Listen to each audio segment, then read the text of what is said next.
Hello mister காவல்துறை, hands up. கலவரத்தை பயங்கரமான முள்ள அடக்கிட்டீங்க போல இருக்கு. எரிச்ச ஆட்டோ பாதிரியே விட்டு வந்துட்டே போல இருக்கு. பாதி ஒழுங்கா எரியாம இருக்கு. போய் ஒழுங்கா எரிச்சிட்டு வாங்க. என்னன்னு போனேன் சரிதானே, அப்பப்போ ஒழுங்கா எரிங்க. சரி, இன்னொரு குப்பையெல்லாம் எரிக்கிறீங்களே, போகி பண்ணி நினைச்சிடோ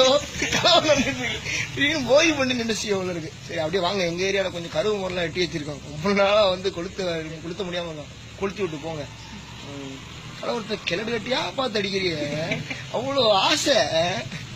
நீங்களே ஒப்பீங்களா, நீங்களே எடுப்பீங்களா? இதுல விஷமீகள் உள்ள பூந்துட்டாங்க. யாரு போனா உங்களுக்கு? சரி, அந்த 2 வீடியோ வந்துருச்சு. அந்த பைக்கை கொளுத்துனது, அதுக்கப்புறம் அந்த போலீஸ் ஸ்டேஷனை கொளுத்துன வீடியோ மட்டும் வரல. அபிஷியலா நீங்களே ரிலீஸ் பண்ணிருங்க. அப்பதான் நல்லா இருக்கும். ஏன்னா குழப்பங்கள் இல்லாம இருக்கும்ல, நீங்களே சொல்லிருங்க.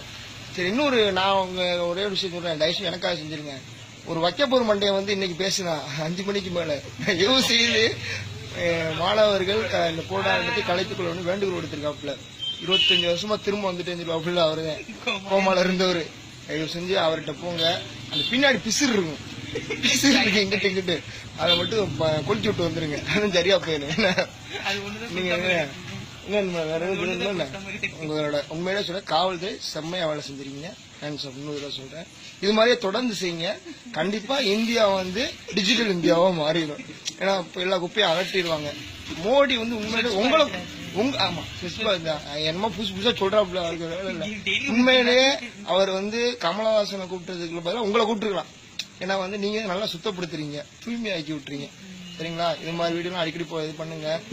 எனக்கு தயவு செஞ்சு அந்த போலீஸ் ஸ்டேஷன் ஃபயர் ஆச்சுல, அதுவும் அந்த பைக் எரிச்சிங்களா, அந்த அபிஷியல் வீடியோவை போட்டு விட்டுருங்க. சரிங்களா? வெயிட் பண்ணிட்டு இருக்கோம். ஆன்சர்.